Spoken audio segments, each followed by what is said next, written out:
ಅಭಿನಂದನೆಯನ್ನು ಸ್ವೀಕರಿಸಿದಂತಹ ಅನ್ನಿಸ್ತಾ ನಮ್ಮ ಮಂಡ್ಯ ಜಿಲ್ಲೆಯಲ್ಲಿ 82ನೇ ಕನ್ನಡ ಸಾಹಿತ್ಯ ಸಮ್ಮೇಳನದಲ್ಲಿ ನಮ್ಮ ಸಮಾಜದ ಒಂದು ಉನ್ನತ ಸ್ಥಾನದಲ್ಲಿ ಬೆಳೆದಿರುವಂಥ ಬಿ ವಿ ನಾಗರಾಜರವರು ಮತ್ತು ನಮ್ಮ ಮಂಡ್ಯ ಜಿಲ್ಲೆಗೆ ಕರೆಸಿ ಒಂದು ಸನ್ಮಾನ ಕಾರ್ಯಕ್ರಮವನ್ನು ಮಾಡಿದ್ದಾರೆ. ಈಗ ಅವರಿಂದ ಒಂದು ಕಿರು ಸನ್ಮಾನವನ್ನು ಮಾಡಿ ಮಂಡ್ಯ ಜಿಲ್ಲೆಗೆ ಒಂದು ದೊಡ್ಡ ಗೌರವವನ್ನು ಸಲ್ಲಿಸಿರುವಂಥ ನನ್ನ ಕನ್ನಡ ಸಾಹಿತ್ಯ ಸಮ್ಮೇಳನದ ಎಲ್ಲರಿಗೂ ಹೃತ್ಪೂರ್ವಕವಾದ ಧನ್ಯವಾದ ಹೇಳ್ತಾ, ಹಾಗೆ ನಮ್ಮ ಸಮಾಜದಲ್ಲಿ ಒಂದು ಉನ್ನತ ಸ್ಥಾನವನ್ನು ಪಡೆದು ಕೆನಡಾ ದೇಶದಲ್ಲಿ ಸ್ಥಾನ ಪಡೆದಿರುವಂಥ ನಮ್ಮ ಬಿ ವಿ ನಾಗರಾಜರವರಿಗೆ ನಮ್ಮ ಕುಲ ಬಾಂಧವರ ತಂಡದಿಂದ ಹೃತ್ಪೂರ್ವಕವಾದ ಧನ್ಯವಾದಗಳನ್ನು ಹೇಳ್ತಾ, ಈಗ ಅವ್ರದ್ದು ಒಂದು ಕಿರು ಪರಿಚಯವನ್ನು ಅವರೇ ತಮಗೆ ನಮ್ಮ ಕುಲ ಬಾಂಧವರ ವೇದಿಕೆಗೆ ಪರಿಚಯ ಮಾಡಿಕೊಡ್ತಾ ಇದ್ದಾರೆ.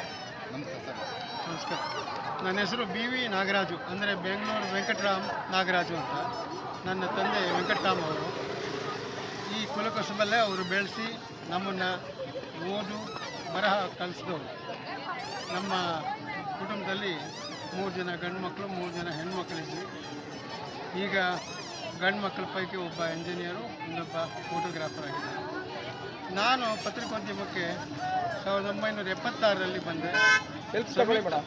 ಸಂಯುಕ್ತ ಕರ್ನಾಟಕದಲ್ಲಿ ನಾನು ಮೊದಲು ನನ್ನ ವೃತ್ತಿಯನ್ನು ಪ್ರಾರಂಭ ಮಾಡಿ, ನಂತರ 1981ರಲ್ಲಿ ಪ್ರಜಾವಾಣಿ ಸೇರಿ ಅಲ್ಲಿಂದ 2001ರವರೆಗೆ ಪ್ರಜಾವಾಣಿಯಲ್ಲಿ ನಾನಾ ಪ್ರದೇಶಗಳಲ್ಲಿ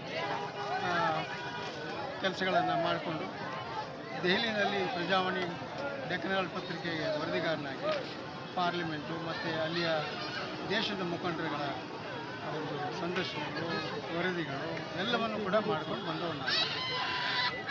ಒಟ್ಟಾರೆ ವೃತ್ತಿಯಲ್ಲಿ ನಾನೊಬ್ಬ ಪತ್ರಿಕೋದ್ಯಮಿ. ನನ್ನ ವೃತ್ತಿಯ ಸೇವೆಯನ್ನು ಗಮನಿಸಿ ಕರ್ನಾಟಕ ರಾಜ್ಯೋತ್ಸವ ಪ್ರಶಸ್ತಿ 2009ರಲ್ಲಿ, ಹಾಗೆಯೇ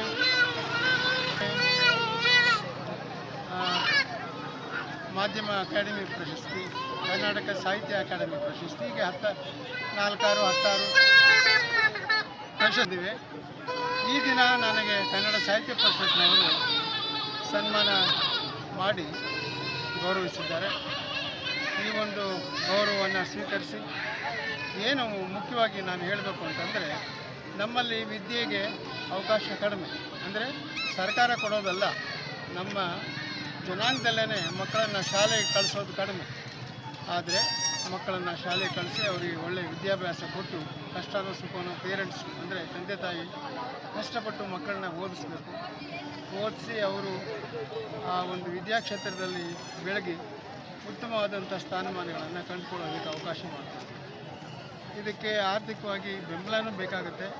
ಆದರೆ ಎಲ್ಲ ಕಾರಣಗಳಿಗೂ ನಾವು ಆರ್ಥಿಕ ಪರಿಸ್ಥಿತಿನ ತೋರಿಸೋದು ಮುಖ್ಯ ಅಲ್ಲ.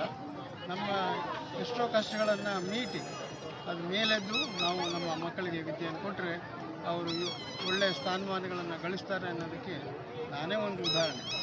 ಹೀಗಾಗಿ ನಮ್ಮಲ್ಲಿ ವಿದ್ಯೆಯನ್ನು ಕೊಡುವಂಥ ಒಂದು ಮುಖ್ಯ ಗುರಿ ನಮ್ಮ ಜನಗಳಲ್ಲಿ, ಅಂದರೆ ಜನಾಂಗದಲ್ಲಿ ಬರುತ್ತೆ. ಇದು ಬರೀ ನಮ್ಮ ಜನಾಂಗ ಅಂತಲ್ಲ, ಪ್ರತಿಯೊಂದು ಹಿಂದುಳಿದ ವರ್ಗದಲ್ಲಿ ಇರುವಂಥ ಪ್ರತಿಯೊಬ್ಬರಿಗೂ ಕೂಡ ಇದು ಬರಬೇಕು. ಹೀಗಾಗಿ ನನ್ನ ಒತ್ತಾಸೆ ಏನಂದರೆ, ಮಕ್ಕಳಿಗೆ ವಿದ್ಯೆಯನ್ನು ಕೊಡಿ, ಅವರಾಗೆ ಬೆಳೀತಾರೆ. ಇಷ್ಟೇ.